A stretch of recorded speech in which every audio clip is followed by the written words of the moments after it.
Good evening বন্ধুরা। এত কাজ করেছি, চোখ মুখের অবস্থা দেখো।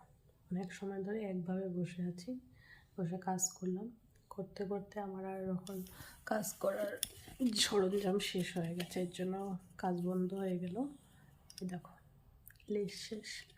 তো এতগুলো লেস আমি কোথায় ইউজ করেছি চলো তোমাদেরকে দেখাই।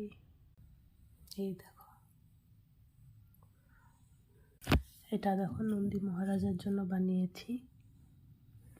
এটা বানিয়েছি মা কামাক্ষার জন্য, আমার কাছে ফটো আছে যে। এটা লক্ষ্মী মার জন্য, এটা আরেকটা ফটো, এটা শিব পার্বতীর জন্য, আর এটা তো দেখে হয়তো বুঝেই গেছো, এটা গোপালের জন্য।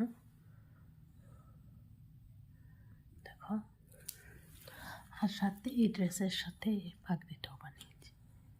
পাগড়িটা কেমন হয়েছে দেখে বলবে। আমি ফার্স্ট টাইম পাগড়ি বানালাম, আগে কখনো পাগড়ি বানাইনি। ড্রেস অনেক সিলিয়েছি, পাগড়ি কখনো বানাইনি, এই ফার্স্ট বানিয়েছি পাগড়ি। এটা তো আমি জড়ি ইউজ করেছি, আর সেম ড্রেসের কাপড়ই রেখেছি এটা।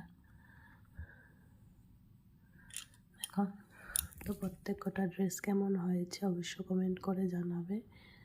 আর আমার ভিডিওগুলো ভালো লেগে থাকলে আমার চ্যানেলটাকে অবশ্যই সাবস্ক্রাইব করবে। তো এগুলো নববর্ষের জন্য বানিয়েছি, সবার জন্য কটা ড্রেস। সেলাতে সেলাতে আমার লেসও শেষ হয়ে গেছে, লেস আনতে হবে, তারপর আবার অন্য ড্রেস বানাতে পারবো। এতটা কাপড় আরও রয়েছে। আজকের জন্য টাটা, তোমরা সবাই ভালো থেকো, সুস্থ থেকো। দেখা হচ্ছে পরের ভিডিওতে। Good night.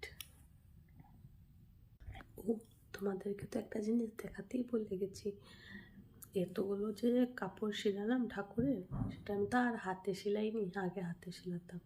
তো এখন আমাকে একটা মেশিন এনে দিয়েছে, ওই মেশিনে সিলাচ্ছি সব কিছু। চলো তোমাদেরকে মেশিনটা দেখাই, সেটা আমি আগে ভুলে গিয়েছিলাম।